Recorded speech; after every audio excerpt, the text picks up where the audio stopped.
श्री लक्ष्मये नमः। भक्तिगणों, आज हम उस कथा की चर्चा करेंगे जो केवल एक कहानी नहीं बल्कि श्रद्धा की शक्ति का प्रमाण है। ये कथा है शीला की, जिसने अपने विश्वास से दुख के अंधेरे को सौभाग्य के प्रकाश में बदल दिया। अगर आपके जीवन में भी कठिनाइयां हैं तो इस कथा को पूरे मन से सुनिए। माँ लक्ष्मी आपके द्वार जरूर आएंगी। एक बहुत सुंदर और बड़ा शहर था जहाँ के लोग धर्मपरायण थे। उसी शहर में शीला और उसका पति एक छोटे से पर सुंदर घर में रहते थे। शीला का हृदय निर्मल था। वो कभी किसी की निंदा नहीं करती थी और हमेशा प्रभु की भक्ति में लीन रहती थी। उसका पति भी बहुत परिश्रमी और भला मनुष्य था। दोनों की जोड़ी को देखकर लोग कहते थे कि इनके घर में साक्षात लक्ष्मी का वास है। उनका जीवन संतोष और प्रेम की धारा में बह रहा था। लेकिन कहते हैं ना, समय हमेशा एक जैसा नहीं रहता। शीला के पति की संगत बुरे लोगों से हो गई। धीरे धीरे उसे जल्दी अमीर बनने का लालच हुआ और वो गलत रास्ते पर चल पड़ा। उसने दोस्तों के बहकावे में आकर शराब और जुए, गैम्बलिंग की लत लगा ली। जो धन उसने बरसों की मेहनत से कमाया था वो पानी की तरह बहने लगा। घर की सुख शांति गायब हो गई। शीला ने उसे बहुत समझाया, रोने गिड़गिड़ाने तक की कोशिश की, पर उसके पति पर जैसे किसी बुरी शक्ति का साया था। वो शीला को भी भला बुरा कहने लगा।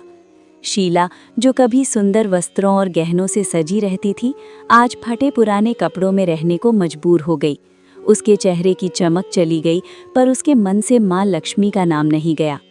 एक दोपहर शीला अपने घर की दहलीज पर बैठी रो रही थी। उसने माँ लक्ष्मी से प्रार्थना की, हे माँ, मुझसे क्या भूल हुई, मेरे सुहाग को राह दिखाओ। तभी वहाँ एक वृद्धा महिला आई। उनका चेहरा सूरज की तरह चमक रहा था और आंखों में करुणा थी। शीला ने उन्हें आदर से अंदर बुलाया।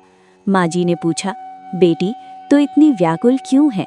शीला ने अपना दर्द बयान करते हुए कहा, माँ, मेरा सब कुछ लुट गया है। मेरे पति रास्ते से भटक गए हैं। मुझे मरना ही सही लग रहा है। माँ जी ने शीला को धारस बंधाया और कहा, बेटी, मायूस मत हो।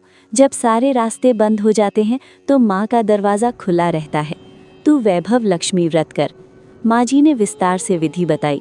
हर शुक्रवार को स्नान करके लाल कपड़े पहन, सोने या चांदी का कोई आभूषण या सिक्का साफ पानी से धोकर कटोरी में रख। श्री यंत्र के सामने बैठकर श्री यंत्र का ध्यान कर। माँ को खीर का भोग लगा और इस कथा का पाठ कर। 11 या 21 शुक्रवार पूरे होने पर उद्यापन कर। शीला ने अगले ही शुक्रवार से व्रत शुरू किया। पहले ही व्रत के बाद उसके पति के मन में पश्चाताप हुआ। उसने शीला से माफ़ी मांगी और गलत दोस्तों का साथ छोड़ दिया। वो फिर से काम पर जाने लगा। शीला ने हर शुक्रवार को पूरे विधान से व्रत किया। उसके घर में धीरे धीरे बरकत होने लगी। 21वें शुक्रवार को शीला ने 7 सुहागन स्त्रियों को बुलाया, उन्हें खीर का प्रसाद खिलाया और वैभव लक्ष्मी की पुस्तक भेंट की। जैसे ही उद्यापन पूरा हुआ, उसे महसूस हुआ कि माँ लक्ष्मी ने उसके सर पर हाथ रखा है। उसका घर फिर से पहले की तरह वैभव और खुशियों से भर गया है। तो भक्तों, ये थी वैभव लक्ष्मी की महिमा। जो भी इस कथा को सुनता है, उसके घर से दरिद्रता हमेशा के लिए चली जाती है। माँ लक्ष्मी केवल पैसा नहीं बल्कि सद्बुद्धि, प्रेम और शांति भी देती हैं। हे माँ लक्ष्मी, जैसे आपने शीला पर कृपा की, वैसे ही इस कथा को सुनने वाले हर व्यक्ति पर अपनी दृष्टि रखना, सबका कल्याण करना, सबकी झोली भरना। बोलो, माँ वैभव लक्ष्मी की जय, लक्ष्मी नारायण की जय।